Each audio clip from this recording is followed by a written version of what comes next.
Donc avant de commencer cette vidéo, je tiens quand même à préciser, enfin tout au long de ma vidéo sur l'installation du serveur Apache, je stipule que la commande sudo a un problème. En fait, il faut procéder à tout un rituel, on va dire, mode opératoire pour activer cette commande, on va dire. Pour ceux qui... Je le mettrai en description. Voilà. Mais il faut vraiment la préférer que passer, enfin que d'être logué directement en route, hein. Voilà, voilà. Donc c'est tout ce que j'avais à dire. Donc au niveau de la présentation, donc moi j'émule le système Debian avec VMware Workstation pour vous montrer ça. Mais c'est exactement la même distribution que qu'il y a sur la Raspberry, hein, voilà. Donc pour vous montrer que la commande sudo fonctionne, c'est juste, il fallait juste finalement activer deux trois petites choses dans le terminal. Donc par exemple, si maintenant je m'amuse à faire sudo apt get upgrade, je vais télécharger par exemple VLC, lecteur musical et vidéo. Voilà, et puis là vous voyez que ça fonctionne à merveille, quoi. Voilà, donc là on a les paquets qui se téléchargent et je suis super utilisateur juste pour cette commande là, quoi, et pas pour une autre. Voilà. Donc, je sais pas si je vais attendre la fin de l'installation pour ça. Bon, c'est pas le but, c'était juste vraiment pour vous montrer que, donc voilà, donc ça c'est terminé. Donc là normalement je devrais avoir VLC qui est installé. Alors, où est-ce qu'il est? Donc normalement VLC devrait être installé quelque part. Alors, et où est-ce qu'il est? Donc si je fais toutes, normalement je dois avoir VLC qui est installé. Ah, il est là. Il est ici. Je l'ai pas vu, il est ici, voilà.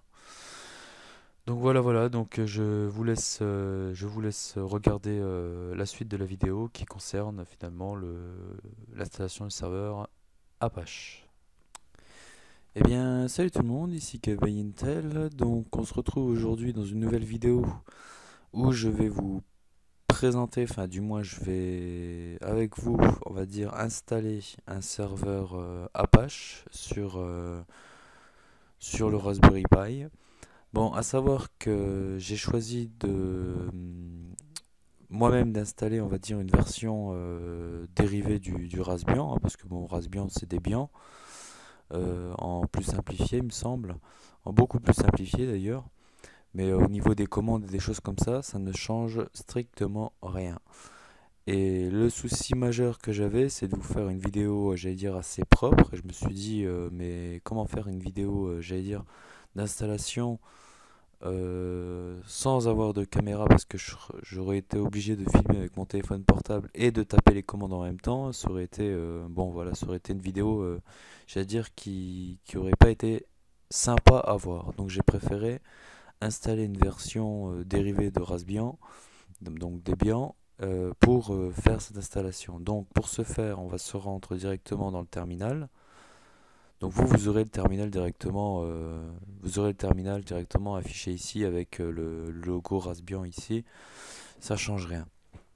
Donc petit rappel sur les commandes. Donc quand vous voulez installer une application, quelle qu'elle soit, c'est toujours, vous devez être toujours super utilisateur. Ça, c'est la force qui en fait la force de Unix, des systèmes Unix, hein. Il faut que vous soyez super utilisateur. Donc, soit vous tapez la commande sudo, soit vous tapez la commande sumo, qui va vous permettre finalement de passer en mode super utilisateur. Donc, moi, pour vous montrer, je vais passer en mode super utilisateur. Voilà.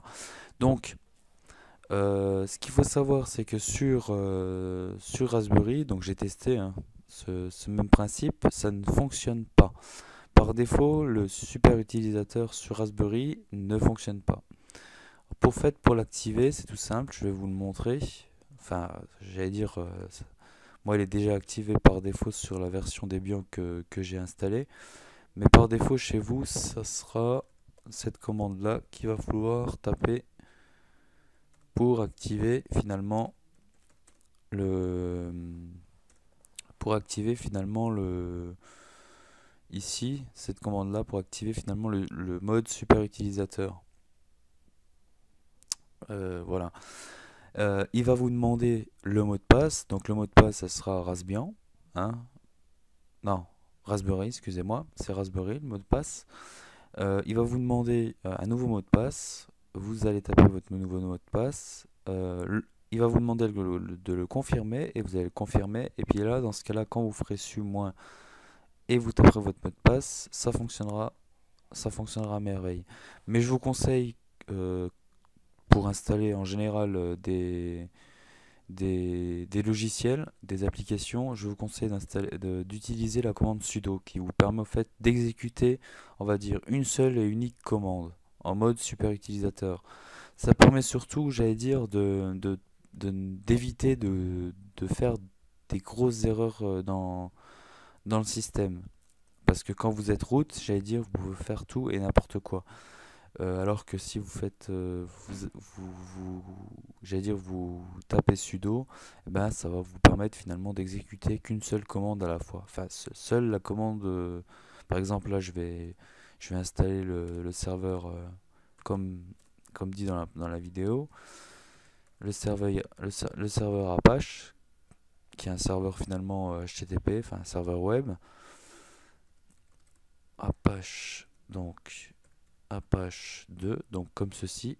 Voilà la syntaxe à écrire pour installer votre serveur Apache. Vous faites entrer. Et là, il me met commande introuvable. Ok. Donc, donc c'est la commande introuvable, c'est tout simplement.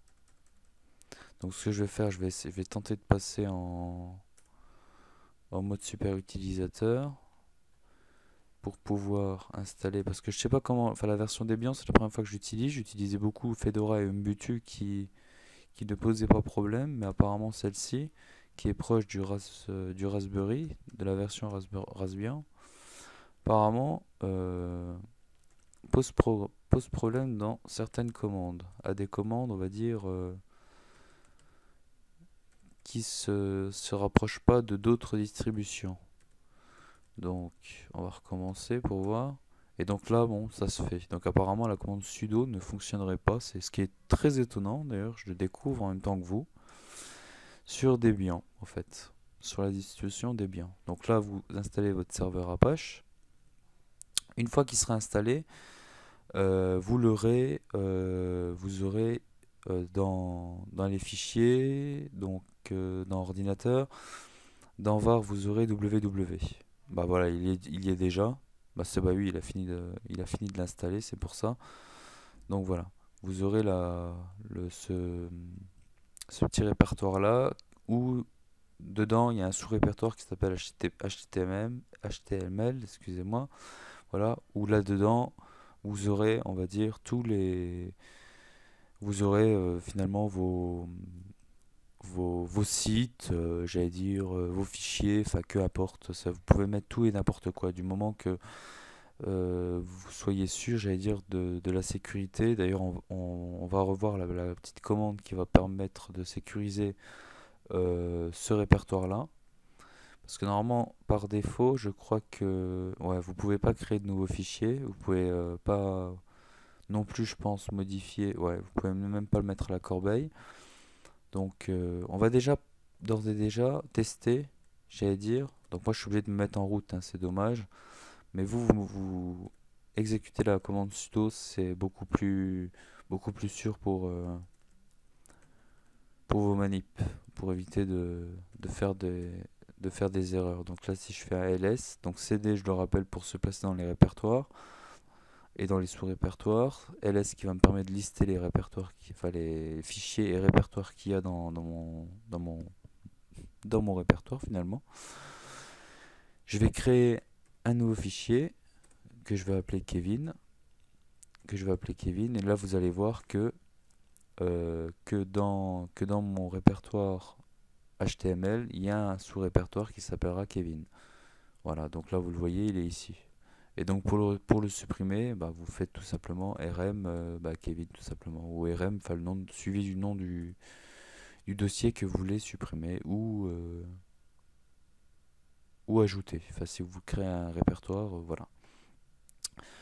Donc on va tout de suite tester notre serveur web. Donc pour ce faire, je vais visualiser finalement l'adresse IP que ma machine a. Donc là, apparemment, la machine a une adresse qui n'est pas du tout appropriée.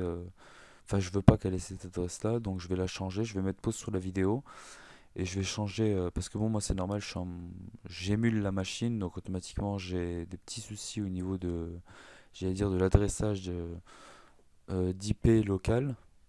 IPv4, il me semble, c'est l'IPv4. Et donc il va falloir que je passe que je redémarre la machine et que je change. Bah d'ailleurs non, je crois que je peux même le faire sans mettre pause sur la vidéo. Alors ça se trouve où ça? Setting. Alors network. Si je me mets comme ça, voilà. Ok. Donc là normalement ça va se déconnecter, il me semble. C'est censé se déconnecter. Voilà, c'est censé se déconnecter. Rechercher le réseau. Et voilà, ça se reconnecte. Et là, voilà, là, vous voyez que j'ai une adresse. Finalement, en fait, j'ai exactement la même adresse que, normalement, que mon PC. IP config. Normalement, j'ai exactement la même adresse. Non, même pas. J'ai même pas la même adresse. Bon, bref, il m'a mis une adresse potable. Il m'a mis une adresse potable du type 192.68.0, surtout le 0.29. Voilà. Que lorsque que je vais, j'allais dire, moi je dépends de Numéricable, mon opérateur c'est Numéricable. Donc quand je veux faire le déclenchement de port pour finalement visualiser, pour pouvoir, j'allais dire, visualiser le contenu de mon répertoire via mon adresse IP. Et voilà, et là avec ça je pourrais finalement visualiser le contenu de mon répertoire. Donc pour ceux qui sont sur Numéricable, donc je vais pas le faire là pour plus de sécurité, je vais pas le faire devant vous pour plus de sécurité parce qu'on va voir mon adresse IP. Donc pour ceux qui sont chez Numéricable, c'est très très simple. Vous tapez dans donc ici vous tapez ici. Donc là j'ai mon modem, mais je vais pas vous le montrer. Vous tapez 192.168.0.1, ça c'est pour ceux qui sont chez Numéricable. Chez d'autres opérateurs, je sais pas. Chez Orange, je sais pas comment ça se passe. Chez SFR, SFR maintenant c'est Numéricable, donc c'est la même chose. Chez Free, je sais pas comment ça se passe. Ça, il faut regarder sur les liens internet enfin, regardez voir sur internet ou sur YouTube pour voir comment les personnes ont accès à leur j'allais dire à leur modem. Voilà. Pour ma part, c'est ça, il faut taper ça pour avoir accès. Donc quand je tape ça, tout simplement, ça me renvoie chez Numéricable. Et par défaut, chez moi, c'est admin et le mot de passe, c'est password. Donc pour ceux qui sont sur Numéricable, c'est ça. Donc vous cliquez sur OK. Une fois que vous cliquez sur OK, normalement, vous avez toute une liste. Vous allez dans mon réseau. Vous faites autre option avancée. Et là, vous aurez transfert de port. Vous cliquerez sur transfert de port. Et sur ce transfert de port-là, vous allez voir apparaître déjà une page. Et sur cette page-là, on va vous demander, vous aurez toute une liste donc soit vous pourrez avoir j'allais dire du HTTP, du HTTPS, du SSH. Donc ça, c'est tous les clients, j'allais dire, qu'on peut avoir. Donc nous, pour ma part, ce sera du HTTPS que je mettrai, que je vais mettre, que je vais ouvrir, que je vais déclencher comme port, quoi. Et je vais mettre cette adresse-là. Importante, il faut mettre cette adresse, l'adresse de votre Raspberry. Voilà. Pour qu'elle soit visible. Donc on se retrouve tout de suite après. Donc non, on va peut-être déjà, j'allais dire, mettre quelque chose dans le répertoire. Alors, je fais juste exit, voilà. Donc quand je fais exit, ça me remet automatiquement sur Faudra que je voie pour la commande sudo qui est normalement qui devrait être fonctionnelle. Donc je vais tester. Donc je vais mettre une image. Je vais aller chercher une image sur internet là devant vous. Peu importe, une image. Qu'est-ce que je pourrais mettre tiens, l'image d'Apple, tiens. Le logo d'Apple. Je fais hop. Je vais faire ça. Je vais faire enregistrer l'image sous. Je vais me mettre ça sur le bureau. Voilà, hop. Enregistrer. Voilà. Et comme ça, en même temps, je peux vous montrer déjà, d'ores et déjà, que comment... Alors sur le bureau, il n'y a rien. C'est bizarre, ça. Alors, comment c'est que j'ai rien sur le bureau? Peut-être dans les documents, dans les téléchargements, j'ai rien. C'est étrange ça. Non, je vais recommencer.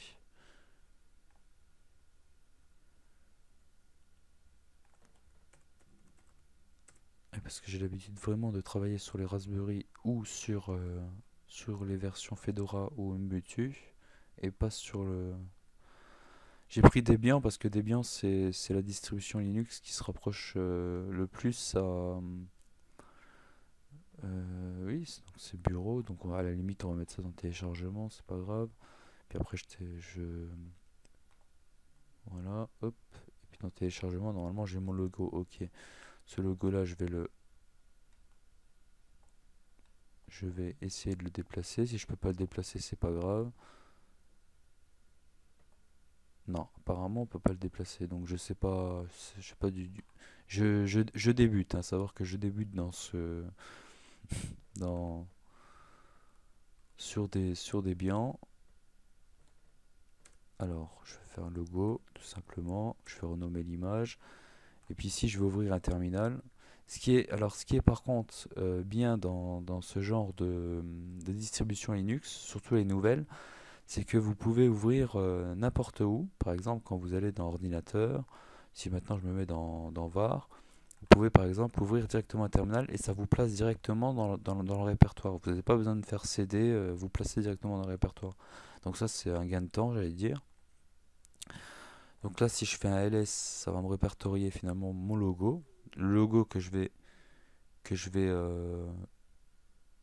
vais copier dans le répertoire dans mon répertoire HTML Kevin, dans le sous-répertoire Kevin quoi. Donc pour ce faire, il va falloir que je me repasse en route. Vous, ça sera sudo, hein. Ça sera pas root. Après la commande sudo suivie de la commande que je tape, donc c'est cp. Pour ma part, c'est logo.png. PNG. Pour les répertoires, c'est cp /r /grand R, tout simplement. Voilà, c'est un petit rappel sur les commandes Linux. N'hésitez pas à poster des commentaires dans la vidéo si vous voulez que je vous fasse des cours sur les distributions Linux. De toute façon, un peu plus tard dans mes vidéos, je ferai une vidéo qui concernera les systèmes d'exploitation, enfin, la gestion des fichiers pour j'allais dire, enfin pas pour Windows, mais je ferai une petite cohérence au niveau du système d'exploitation Windows, parce que sur Windows on peut faire tout et n'importe quoi, alors que sur des distributions Unix, on peut pas faire n'importe quoi. On peut pas créer des répertoires comme vous l'avez vu là. On peut pas s'amuser à créer des répertoires. D'ailleurs, je peux vous le prouver. Je vais essayer de copier par exemple sans être en sudo. Donc je vais me remettre en utilisateur normal. Donc là, voilà, en utilisateur normal. Et puis là, je vais faire cp logo.png et ça va me le refuser tout simplement. Parce que j'ai pas à copier dans le répertoire, dans ce répertoire là, je peux pas copier mes fichiers parce que j'ai pas de permission, je suis pas logué en route quoi. Et pour se loguer en route, c'est soit il faut faire précéder sa commande par sudo, ou soit il faut se loguer tout simplement. Voilà, donc c'est marqué impossible de créer le fichier standard var1, permission non accordée, c'est tout simplement parce que je suis pas en route. Pour ce faire, je vais me loguer en route. Voilà. Et puis là, je vais tout simplement retaper la commande cp logo.png png var www html et Kevin. Je crois que c'est comme ça qu'il s'appelait. Impossible d'évaluer, donc c'est peut-être grand K. Non, même pas. Alors attendez voir, je vais regarder juste comment il a été nommé. Parce que je sais plus maintenant. Non, c'est bien Kevin. Donc il devrait pas avoir de soucis de ce côté-là. Alors, K. Et je vais peut-être faire précéder comme ça. Moi, il veut pas. C'est étrange quand même. C'est étrange. Alors. Ah oui, oui, c'est normal. C'est normal, c'est normal. C'est normal parce qu'au fait, il est dans téléchargement en fait.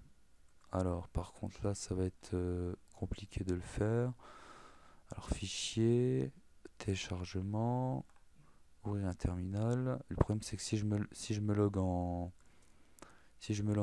route, moins Evan. Hop. Ouais, donc automatiquement, ouais, donc j'ai rien. Forcément, il connaît pas logo de poté. Il connaît pas le logo, quoi. Donc, va falloir que je tape ça pour qu'il me mette dans le répertoire. Et me met pas dans le répertoire, ce qui est étrange quand même. C'est très étrange. Alors, non.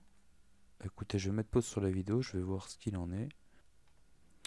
Ouais, donc le problème est simple, c'est que tout simplement, c'est qu'il s'est placé à la racine à la racine là où il y a var, où il y a tous les fichiers, j'allais dire, importants. Donc il va falloir que je me place dans Home. Donc là ça fonctionne pas non plus, donc je vais regarder. Je vais regarder exactement comment je m'appelle. Home, ouais, c'est Cave by Intel. Dans Cave by Intel, j'ai téléchargement, ok, voilà. Alors, on va recommencer. Hop, Cave by Intel. Voilà. Et voilà, donc là, je suis logué en route dans ce dossier-là, finalement. Et là, je peux faire un CP, finalement. CP, donc si je fais un ls, on va voir mon logo. Voilà, logo.png. Maintenant, si je fais un CP var www HTML et puis je mets ça dans Kevin, là il n'y a pas de problème. Alors, comment c'est que ça veut pas ça?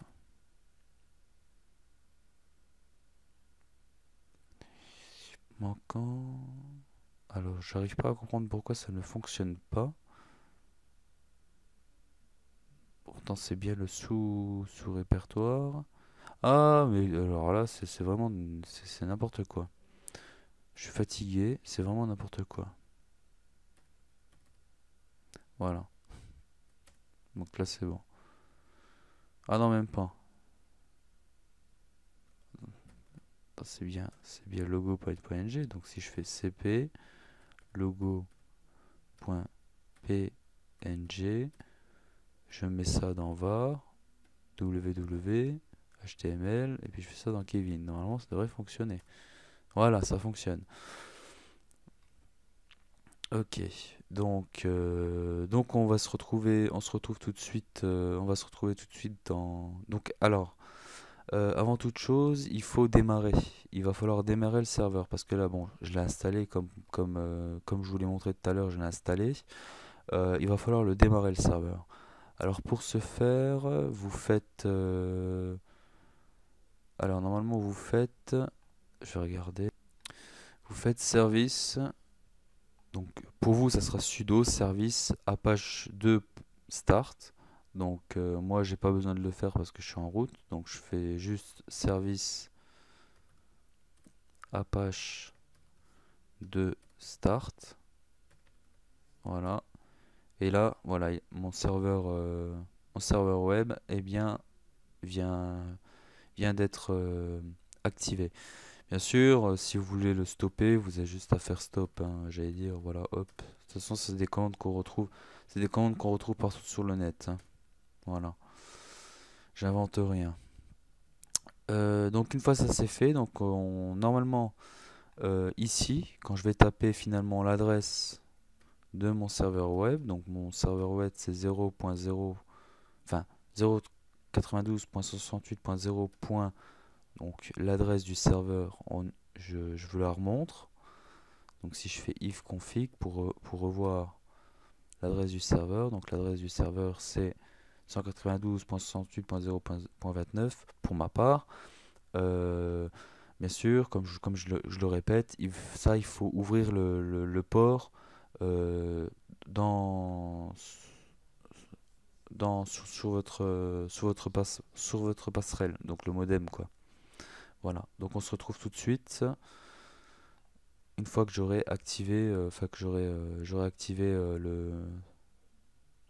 le port. Je le fais pas là, je le répète parce que bah, il y a une sécurité, parce que j'ai pas envie qu'on voie mon adresse IP. Voilà.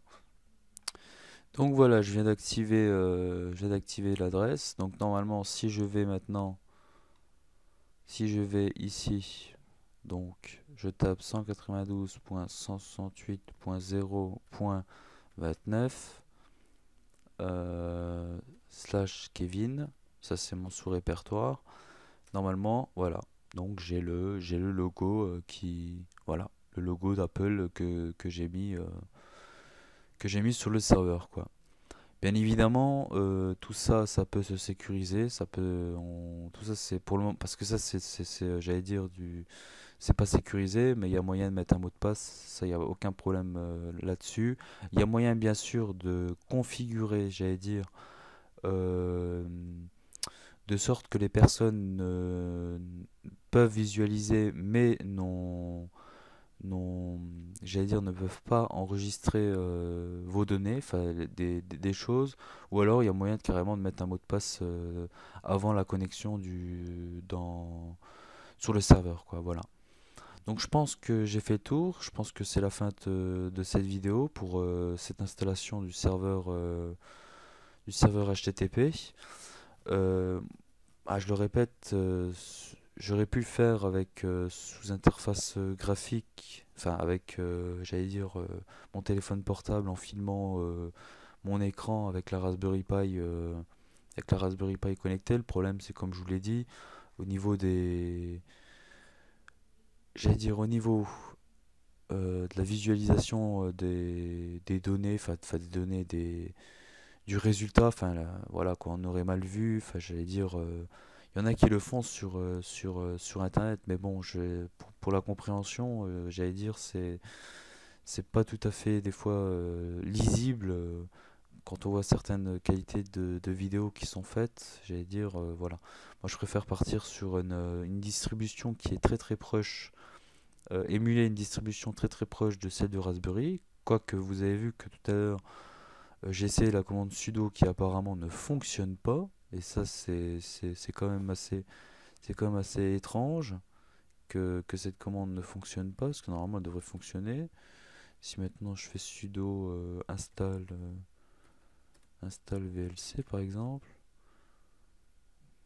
non, on a vraiment la commande. Faut que je prêche un peu la chose pour voir comment ça se fait que cette commande ne fonctionne pas. Pourtant, c'est exactement quasiment la même distribution que Raspbian.